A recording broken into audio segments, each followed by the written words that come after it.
Capire la storia significa anche capire l'attualità e spesso proprio dall'attualità noi del canale traiamo spunto per risalire al passato, per capire come mai, perché si verificano determinate questioni, determinati fatti. La storia è appunto una chiave di lettura e visto quanto sta avvenendo in Medio Oriente, noi del canale Dentro la Storia da un po' di tempo abbiamo deciso di focalizzarci prima sul conflitto israelo-palestinese e poi sul Libano. Questa è la prima puntata di una miniserie in 2 capitoli dedicata a una delle famiglie chiave dello scacchiere libanese, una famiglia maronita, la famiglia dei Gemayel, che ha dominato la scena per tanti anni, prima con il suo patriarca, poi con i figli. Perché è importante tutto ciò? Perché capire il motivo per cui il Libano si ritrova oggi in questa situazione, sostanzialmente sotto scacco da parte di Hezbollah, con Israele che preme a sud, per capirlo occorre risalire indietro, comprendere ciò che è avvenuto prima, capire perché si è giunti a questo punto. E quale occasione migliore di riscoprire personaggi del passato per comprendere il presente? E allora, ecco a voi la prima puntata dedicata a questa miniserie libanese.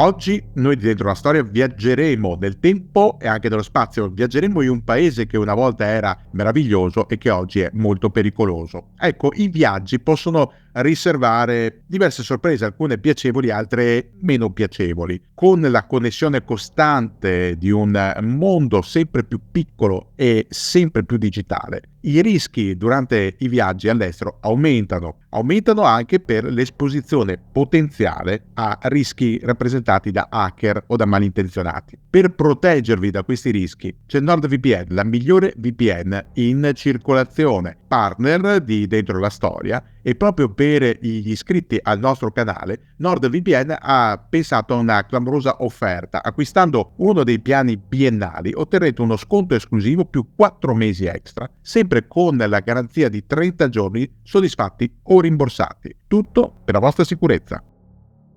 Forse non lo sapete, ma un tempo non molto lontano, quella striscia di terra del Mediterraneo orientale che chiamiamo Libano era un vero e proprio paradiso in terra. Spiagge meravigliose, paesaggi mozzafiato, i castelli dei crociati in rovina, le tradizioni multiculturali, la ricchezza bancaria, una Svizzera del Medio Oriente. Era chiamato così il Libano, almeno fino all'inizio degli anni 70. Un paese che aveva davvero tutto per realizzare i sogni di chiunque, anche quelli di un bancarottiere italiano. Avete mai sentito parlare di Felice Riva? Era rampollo di una grande famiglia, i Riva, ed era diventato famoso per aver distrutto il patrimonio del gruppo tessile Val de Susa. Dopo la bancarotta, Felice Riva aveva scelto di godersi la dorata latitanza all'ombra dei famosi cedri del Libano, gustando dei cocktail sulla terrazza di uno dei tanti hotel di lusso che si affacciano sulla Corniche, il lungomare di Beirut, che per decenni ha rivaleggiato a pieno titolo con la Costa Azzurra. Eppure anche il più bel paradiso può trasformarsi in un inferno in terra. A volte basta poco per scatenare la devastazione. A volte è sufficiente un pretesto o semplicemente una sparatoria, una di quelle da selvaggio West. La nostra storia di oggi inizia il 13 aprile del 1975. È una domenica assolata, classici profumi mediterranei che si diffondono tra il lungomare e le strade risalgono le periferie di Beirut fino alle colline sovrastanti il cuore della città. Per i cristiani maroniti, domenica è un giorno festivo, da celebrare con la funzione religiosa, ma è una frazione, la frazione di Ain al-Rumana. Quella domenica non è esattamente una giornata qualsiasi. La comunità maronita infatti si appresta a consacrare con una messa la nuova chiesa e per questo motivo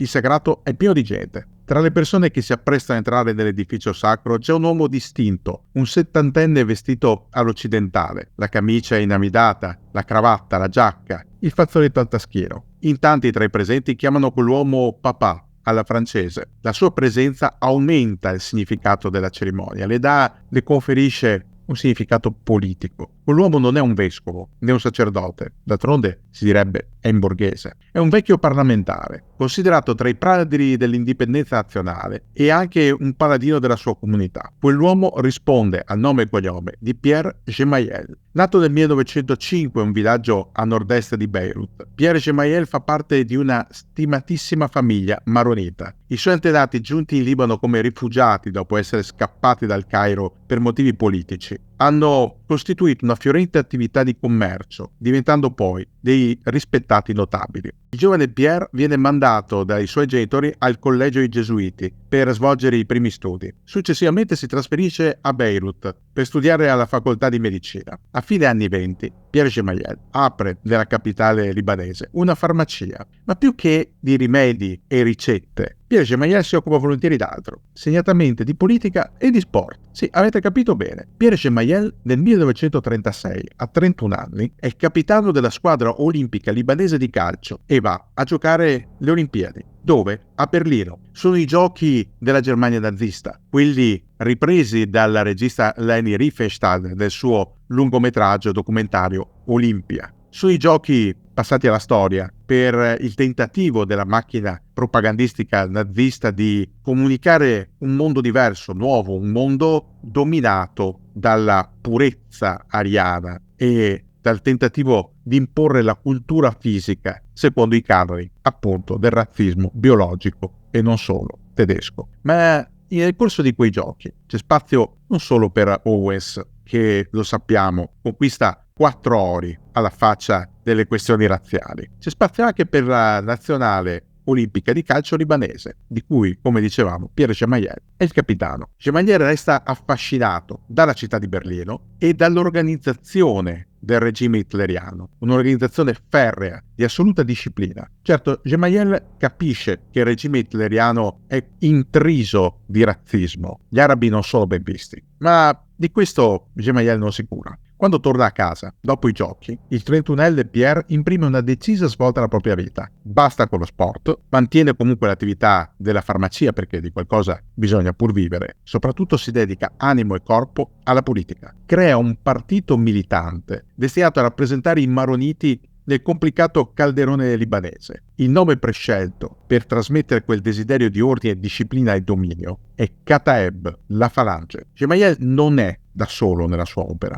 Con lui ci sono altri maroniti, William Aoui e Charles Selou, che desiderano fornire una maggiore capacità di azione ai cristiani libanesi, che in quel momento, assieme a tutti gli altri arabi libanesi, sono compresi all'interno del mandato francese, un mandato figlio degli accordi Sykes-Picot, uno dei frutti avvelenati della Grande Guerra, quando inglesi e francesi si erano divisi sulla carta con matita e riga il vecchio impero ottomano. I francesi si erano presi la Siria e il Libano, separandoli. Una decisione che molti siriani non accetteranno, ritenendo il Libano poco più che una provincia siriana separata dal resto. Ma torniamo al Libano, torniamo ai Maroniti, torniamo a Gemayel e al Kataeb. Kataeb che nei primi tempi è debole, non riesce a far sentire la propria forza nell'agone politico. Uno dei suoi fondatori, William Aoui, propone di copiare un altro assetto del nazifascismo, cioè dotare il partito di una milizia paramilitare, che da un lato protegga i capi dalla repressione della polizia francese e dall'altro consenta di primeggiare in un agone politico, anche cercando lo scontro tanto all'interno della comunità maronita, dove i rivali non mancano, quanto con gli esponenti di altre confessioni. Nel 1943, con la Francia nel caos, siamo nel corso della Seconda Guerra Mondiale, De Gaulle ha proclamato la Francia libera, la Francia di Vichy quasi ormai non esiste più dopo la decisione dei tedeschi di invadere la zona amministrata da Pétain. A questo proposito potete rivedere il video dedicato all'autofondamento di Tolone che trovate nel canale. E il Libano che si trova inizialmente sotto il controllo nominale dei collaborazionisti di Vichy, vive un periodo estremamente effervescente. In quel momento, nel 1943, Pierre Gemayel scende a patti con tutti gli altri esponenti delle varie comunità. Gemayel è uno dei firmatari del Patto Nazionale. È un compromesso interconfessionale in nome di una causa, quella dell'indipendenza. Basta coi francesi. Bisogna diventare autonomi. Maroniti, sunniti, sciiti, greco-ortodossi, drusi, tutti mettono da parte le divergenze e definiscono in quel patto nazionale il Libano come un paese a fisionomia araba. Che cosa vuol dire? È semplicemente una complicata formula che sottintende la rinuncia dei cristiani alla tutela francese, perché fino a quel momento la Francia è sempre stata il nume tutelare dei cristiani in Medio Oriente. Il rifiuto da parte dei musulmani, sia sunniti che sciiti, di cercare l'abbraccio con i vicini siriani. Il primo tentativo indipendentista va male. A Beirut arrivano i francesi liberi di De Gaulle. L'amministrazione di Vichy cede completamente il controllo e i francesi liberi imprigionano i leader indipendentisti. Gemayel e gli altri politici finiscono in carcere. Ma non è una lunga carcerazione. Il 22 novembre 1943 le autorità alleate decidono di liberare i prigionieri e di avviare la strada per l'indipendenza. Indipendenza che diventa effettiva a partire dall'estate del 1945, a guerra finita.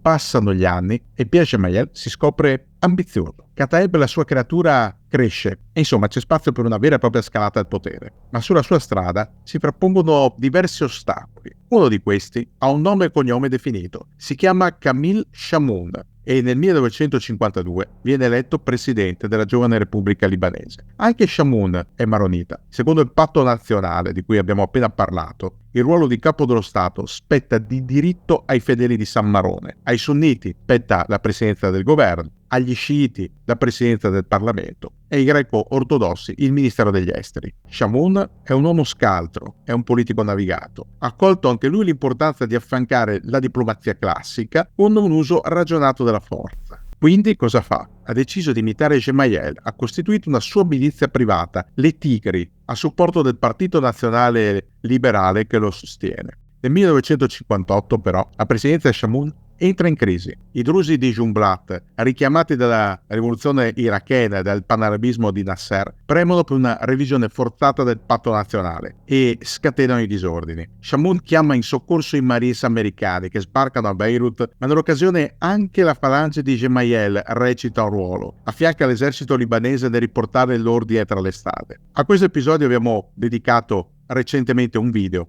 quello sui Marines a Tripoli e a Beirut, che trovate nel canale, se volete saperne di più. La figura di Chamoun, almeno a livello presidenziale, è destinata a tramontare. Il presidente viene travolto dalla crisi politica e militare. Pierre Gemayel avrebbe le carte in regola per ambire alla successione, tanto che Kataeb assume un ruolo preminente nel Parlamento. E lo stesso Pierre ottiene l'elezione a deputato e la nomina a ministro. Ma per tanti libanesi, non solo per quelli di altre fedi, anche per diversi maroniti, le posizioni di Gemayel sono troppo contraddittorie per non dire estremistiche. Tanto per dirne qualcuna, Pierre simpatizza per i palestinesi, ma al contempo tratta con Israele. In pubblico proclama di voler dare maggior forza ai maroniti, lasciando intendere che ciò possa comportare una diminuzione per i gruppi confessionali meno numerosi e dunque più deboli. Però con gli stessi poi ci tratta. Alle elezioni presidenziali del 1964 e del 1970, Pierre Gemayel si presenta come candidato teoricamente da battere, ma viene puntualmente sconfitto. Nella prima occasione da un vecchio amico, quel Charles Elou con cui aveva fondato il Kataeb. Nel secondo caso, da Suleiman Frangé, altro grande esponente della comunità marionita, anche lui dotatosi della milizia privata, la Brigata Marada. A tal proposito c'è un altro video nel canale, quello dedicato alla strage di Eden, che può far maggior luce sulla clan Frangé. Il 1970 rappresenta però l'anno di svolta per il Libano. In settembre la convivenza impossibile delle organizzazioni terroristiche palestinesi nella vicina Giordania tocca un punto di non ritorno. I palestinesi non solo taglieggiano la popolazione e sfruttano i campi profughi sorti dopo la guerra dei 6 giorni per lanciare attacchi continui a Israele, provocando ovviamente le ritorsioni delle IDF, ma arrivano a dirottare ad Amman degli aerei svizzeri e americani, apponendo poi sui passaporti dei passeggeri il timbro Stato palestinese. Arrivano i palestinesi addirittura a complottare per uccidere il sovrano della Giordania, Re Hussein.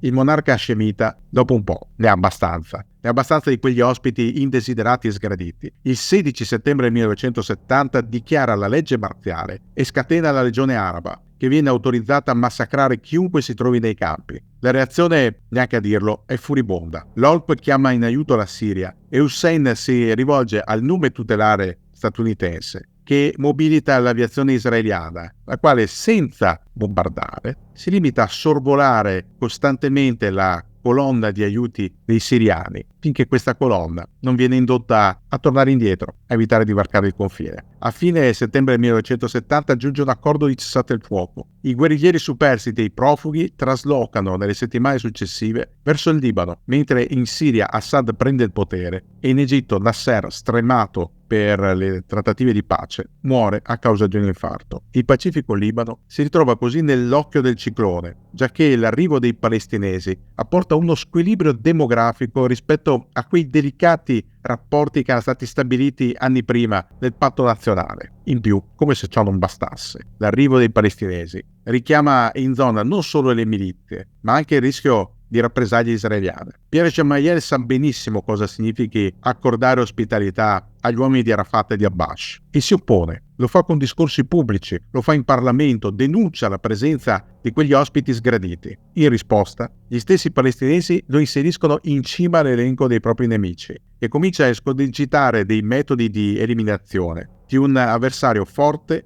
e pericoloso. Per questo motivo la milizia del Kataeb organizza una scorta continua per il proprio patriarca, che viene giudicato in pericolo. Bene, torniamo a quella domenica 13 aprile 1975. Pierre Gemayel, in vestito completo, giacca, cravatta, camicia bianca inamidata, fazzoletto al taschino, è sul sagrato della chiesa di Ain al-Rumana. È circondato dalla gente, ma anche da un drappello di falangisti che gli guardano le spalle. Ed è proprio uno di questi falangisti ad accorgersi dell'arrivo improvviso di una vettura sulla piazza, un'auto che risulterà rubata. Da quella vettura scendono 4 uomini, sono 4 palestinesi, 4 fedain, sono armati fino ai denti. I guerriglieri aprono il fuoco sulla folla. La sparatoria dura neanche 2 minuti. Poi risalgono in fretta in auto e ripartono a tutta velocità. Pierre Gemayel si rialza, illeso, quasi un miracolo. È stato scaraventato a terra da uno dei suoi guardaspalle appena è arrivata l'auto, ma su quel sagrato restano 2 dei suoi miliziani e un paio di popolani. Poi c'è la conta dei feriti, sono 7, incluso il prete. Sul posto della sparatoria accorre William Aoui,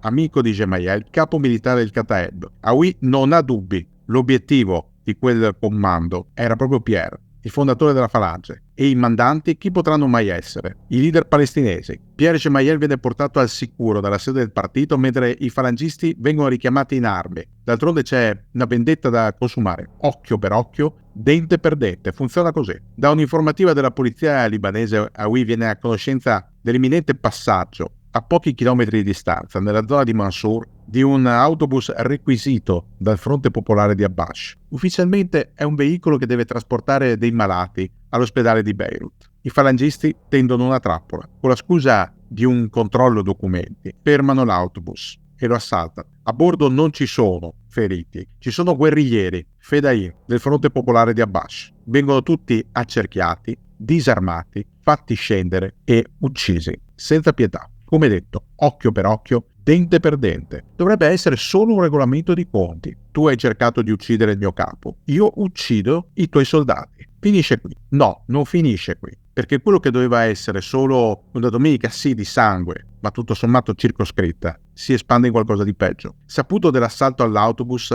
George Abbas non si contiene, dichiara apertamente guerra al Kataeb. Prima di sera, Arafat si unisce ad Abbas. È una delle poche volte in cui i due leader, di solito non tanto d'accordo tra loro, convergono sulla stessa posizione. A Kataeb non è solo. Con i falangisti si schierano inizialmente gli Amal, sono la milizia sciita dei diseredati di Nabi Berri. Neanche gli sciiti sopportano in quel periodo i palestinesi, non gli piacciono, li vedono semplicemente come degli ospiti indesiderati. Ma non è finita qui, perché in soccorso dei palestinesi arriva un'altra milizia, è quella drusa, è quella di Kemal Jumblat, letterato, politico, insofferente del patto nazionale, che già si era schierato contro i maroniti e che decide di prendersi una rivincita che aspetta dal 1958.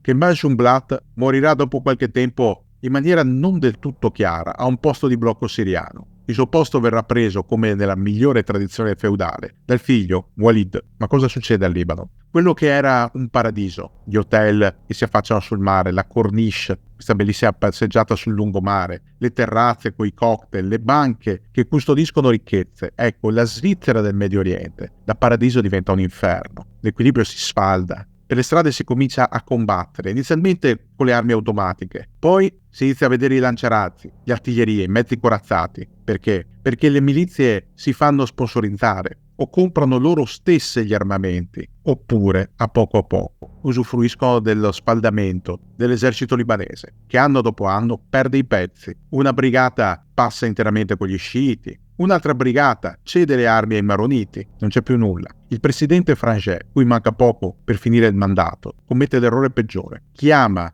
il suo vecchio amico Assad a Damasco e gli chiede di intervenire. Dovrebbe essere un intervento solo per aiutare l'esercito di un paese vicino, giusto per riportare l'ordine. Ma chiamare un siriano a Beirut è come invitare una faina a entrare in un pollaio. La Svizzera del Medio Oriente muore così, tra esplosioni, battaglie nelle strade, attacchi suicidi, assassini mirati, massacri di civili inermi, le scene che si vedranno negli anni successivi, i carri armati che cannoneggiano gli hotel, gli attacchi suicidi, le bombe, le esplosioni, le navi che bombardano dal mare. Saranno solo fotografie di uno stato diverso, non più un paradiso, non più l'eccezione di un mondo di violenza, semmai la più grande e grave delle occasioni sprecate per dimostrare che una pacifica convivenza poteva davvero essere possibile.